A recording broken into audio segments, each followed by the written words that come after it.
Good evening, ladies and gentlemen. Our next speaker has dedicated 20 years of his professional life to the financial services industry, having created his own firm, Tri-Pillar Investments. He's a frequent contributor to CNBC and Fox. Ladies and gentlemen, without further ado, let us welcome the head of the Research Triangle Division with ACG Wealth Incorporated, Mr. Troy Buter.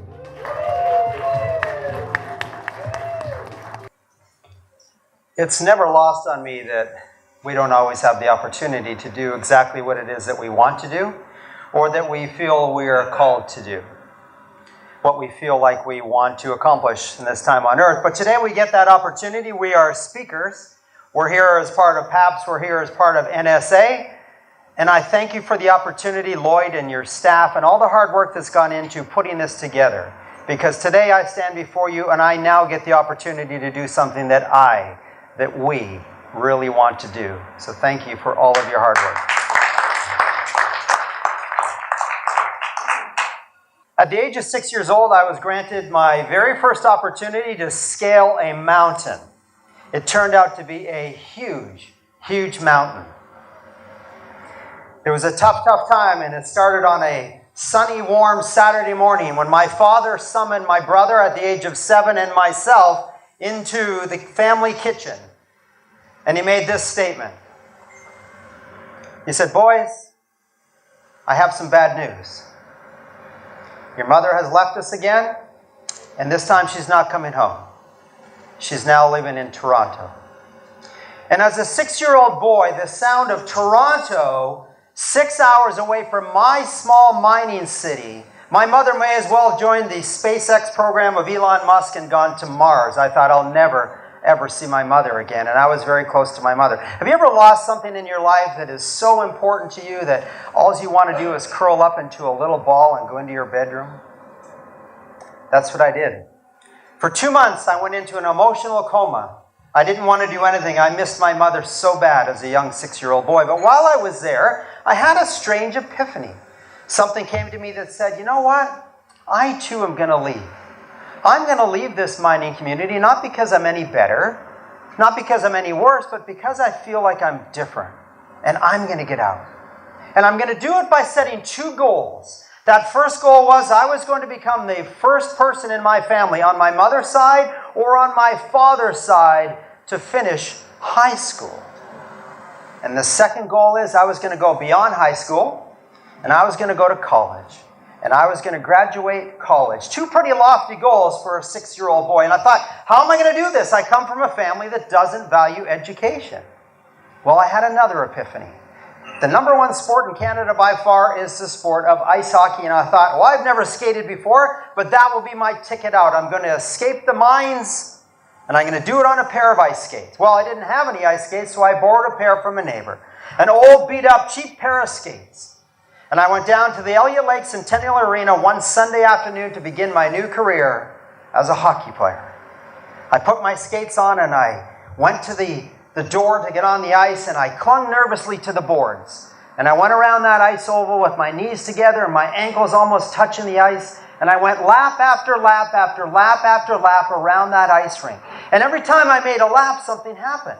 I stood a little taller, my knees separated, my ankles got stronger, and to the point after about 20 laps, I decided it's time.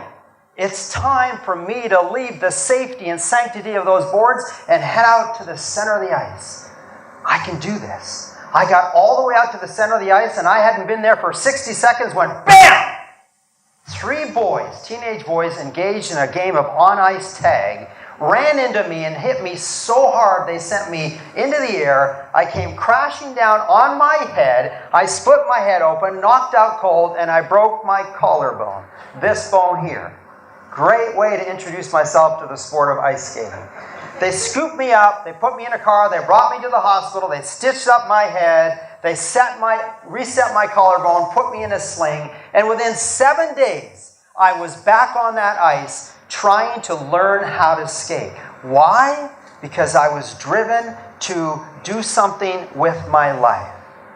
My father was kind enough the year later that he allowed me to join an organized hockey league.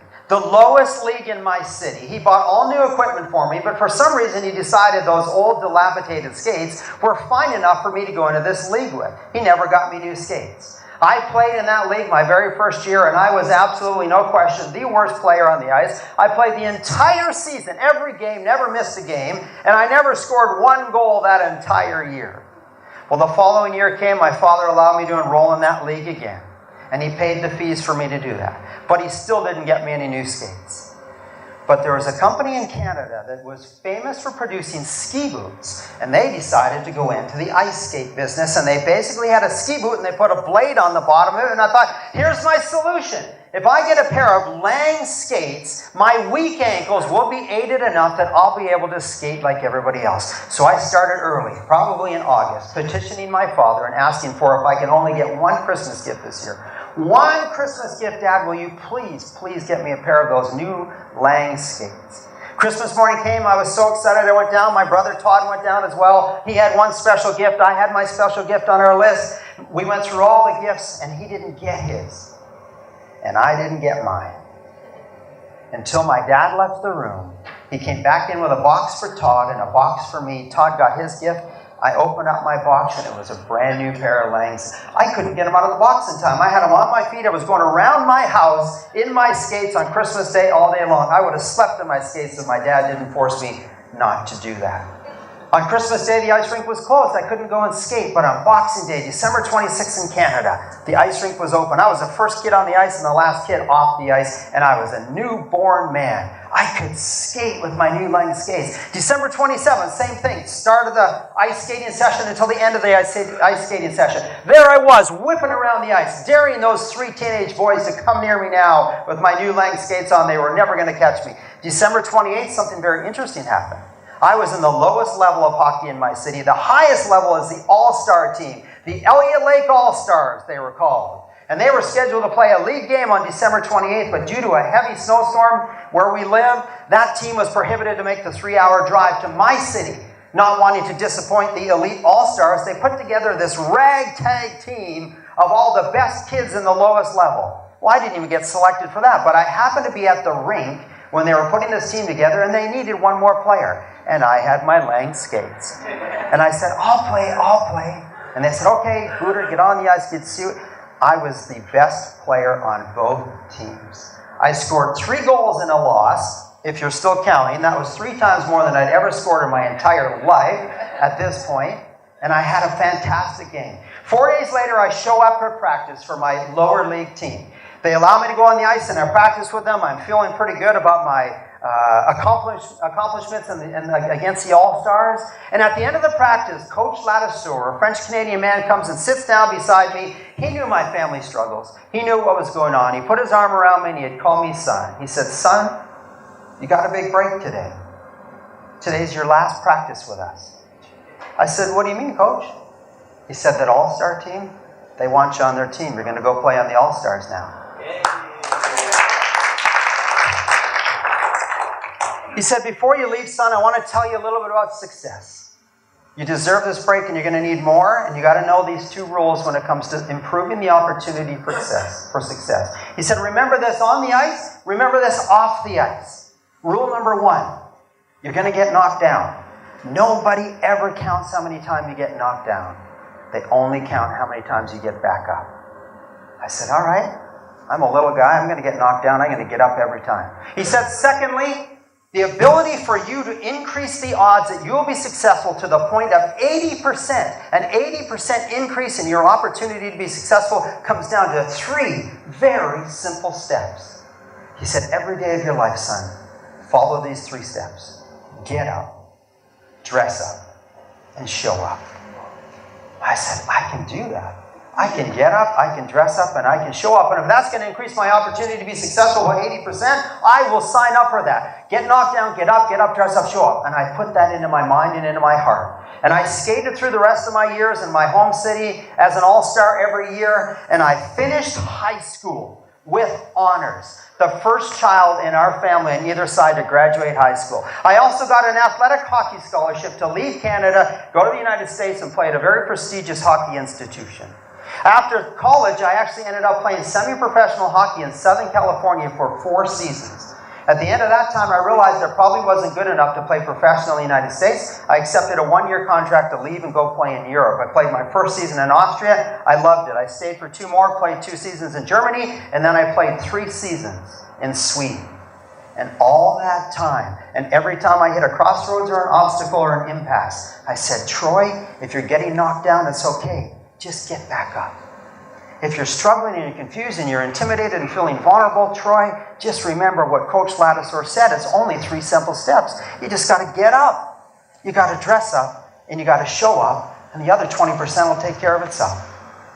And I rode that all the way. When I left Europe and I came to the end of my career in Sweden, I had to make a decision as to what I was going to do next. That meant I was switching careers totally, and I was going into something new. Fresh beginnings, new starts. They're not bad. They're challenging, but they're exciting, and it's great opportunities. And you know what was a great opportunity for me? It was a great opportunity to go back to the thesis of Coach Ladisor and see if it was going to work again. It had worked pretty good in athletics. Now I was switching over to business. I left Sweden and I moved to Charlotte, North Carolina because I wanted to get involved in economics and finance. Charlotte, North Carolina is the number 2 banking center in the entire United States. I was done with that cold and ice and snow. I wasn't going to New York City. I was going to the sun in the southeast Charlotte, North Carolina. I was offered a position, interestingly enough, as a former professional athlete to go and work with one of the largest banks in our country called Bank of America in a specialized program to attract professional athletes and their assets into the specialized department of Bank of America so we could manage their wealth. Great opportunity. A 1-week orientation. Day 1, Monday, fantastic. Day 2, Tuesday, everything's looking smooth. Halfway through day number 3 of a 5-day orientation, the director of the program walks into the room and says, all right, we're done. Fold up your books. They just terminated the entire program. Every one of us out of a job. I had lived in Charlotte for about a week. I didn't know anybody. And I had to go find a new job. And you know what I did? I did 2 things. I walked across the street because I told you it was the number 2 banking center in the country. You walk across the street, you'll find another bank. But I went back to what Coach Ladisor said. He said, Troy, you're going to get knocked down. I guarantee you're going to get knocked down. Are you going to get back up? And then I thought, all I need to do is get up, dress up, and show up. I walked across the street showing up, and I knocked on the door of First Union Bank. I said, I hear you've got a specialized training program for upstart wealth managers, 2-year program, and I would love to apply for the program. They said, well, we think you might be a good fit, but there's no positions open right now. What you should do is take a position at the bank so that we get to know you, you get to know us, and we've got 1 position available. I said, I'll take it. What is it? They said, you don't get to work in this beautiful high-rise building. You're going down to the basement. And you're going to start at the bottom, literally and figuratively. You're going to sort the mail and you're going to deliver it through the building. I just came off of 10 years as a professional athlete. I'm now working in the basement of the building. And I loved it. Because I knew I could get up, dress up, and show up, and someday I'd be in the program. I got into that program. It was a 2-year program. I finished the program. Oddly enough, I realized I didn't want to be in banking after all that. I didn't want to go back to the mailroom either. I didn't want to stay. I was too entrepreneurial for that, so I left and I went and worked for a big wealth management firm. I worked there for 4 years. At the end of 4 years, I left and I had what's called a non-compete clause, a 1-year non-compete. I couldn't work in that industry. So during that time, I spent all of my savings and debt from mortgages and credit cards, and I invested $300,000 about 23 years ago in a very high-tech industry of gumballs. I was in the gumball business. We created these big kiosks that went in shopping malls with 50 famous flavors of all these gumballs. It was called Gumball Gourmet, and I did that. And I did it for a year, and at the end of the year, I went back into wealth management. I kept the Gumball Gourmet business, and I went back into wealth management. And then I started company number 3. And then I started company number 4, 5, and 6. And every time I started something new, and every time I hit a crossroads, I went back and I said, Coach Ladisor told me, get up, dress up, show up, I can do this. The other 20% will fall in place if I handle the 80%. By getting up, dressing up, and showing up. Well, by the time June of 2009 rolled around, I found myself in a very peculiar, strange situation. I had all the trappings of success. I had the bank account that showed success. I had everything on the outside that somebody would think, well, there's a correlation between this success and peace, contentment, and fulfillment. But I was duped because there wasn't a correlation. Inside my heart, I felt as though I wasn't fulfilled. I felt as though something was incomplete. And so I made a little 60-second move. What I didn't tell you is, while I was in Southern California playing hockey, in my third of my fourth season, I chose to become a Christian. I didn't come from any kind of a religious family. It was my own personal decision. I was going to put my faith in Jesus Christ and in the religion of Christianity. And so I got on my knees and I uttered a 60-second prayer. I said, God, I am grateful and thankful for everything that you've given me. But I'm also afraid. I am fearful that I'm not following your plan and that I'm following Troy's plan. And I give you the complete freedom to take away anything you want to take away and just give me an assignment. If I am on the right path, I'll continue to do this and I thank you for it. But if I'm not doing the will and the plan that you sovereignly have ordained for my life, will you orchestrate and maneuver me in a different direction so that I can glorify you and I can spend my time on earth doing what you want me to do, what you designed me to do? I got up off my knees. It was a 60-second prayer. 3 months later, I got a call from a friend of mine who just retired as a professional soccer player. And he was going to work for a ministry in Africa that used soccer as an outreach to reach the children in some of the worst slums in the world outside of Kampala, Uganda. Well, when I was in Europe playing hockey, I was part of a ministry that smuggled Bibles into every Eastern Bloc communist country in the entire continent that played hockey. We smuggled Bibles in their language so that we could play their pro teams, get beat most of the time because they were pretty good, but we'd have a dinner afterwards and present them with a Bible in their language. And so he said, Troy, it's like the work you were doing in Eastern Europe. I'm going to do it in Africa. Will you support me? I said, absolutely. I'd love to support you in your work. Well, that put me on their newsletter list.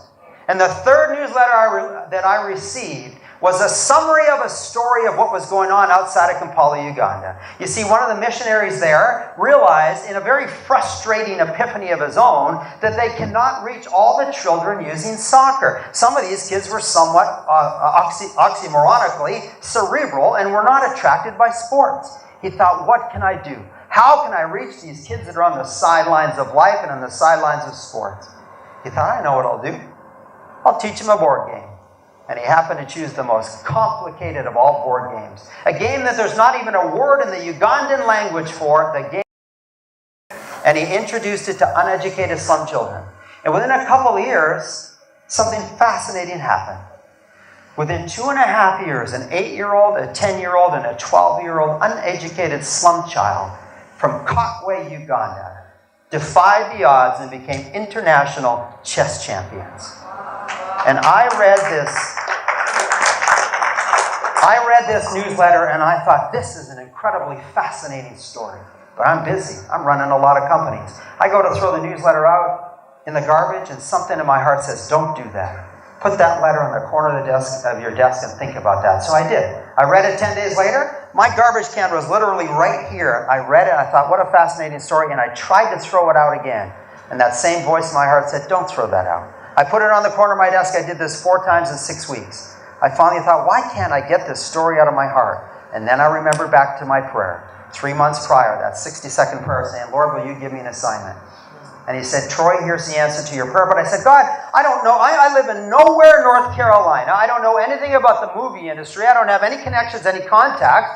How are we going to do this? How are we going to move this international story into a movie?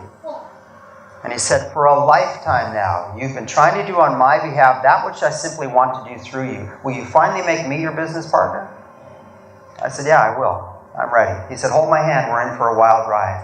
This one-page newsletter, I ended up acquiring the rights for TV, book, and movie of this story, not knowing anything about what I was doing.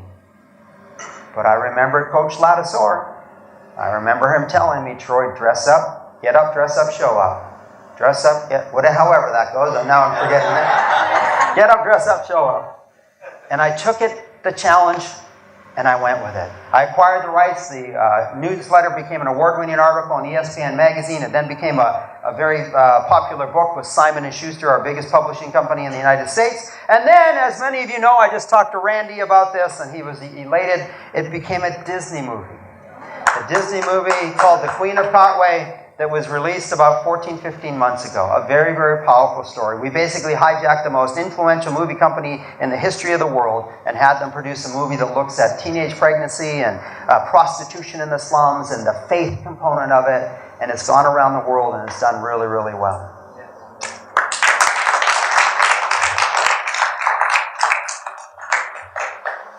There's 3 thoughts I want to leave you with. 3 very important thoughts that have helped me get to this point in my life and to get to it through the simplicity of understanding these principles. Change is good and change is necessary. And when we come up to change, we're often challenged, but we can remember the rules that I've talked about before. Faith is critical and faith is essential. I chose Christianity. There's many faiths represented in this room. Whatever that is, faith is absolutely critical. And the last point, remember, nobody counts or cares how many times you get knocked down. They're sitting and watching how many times you get back up.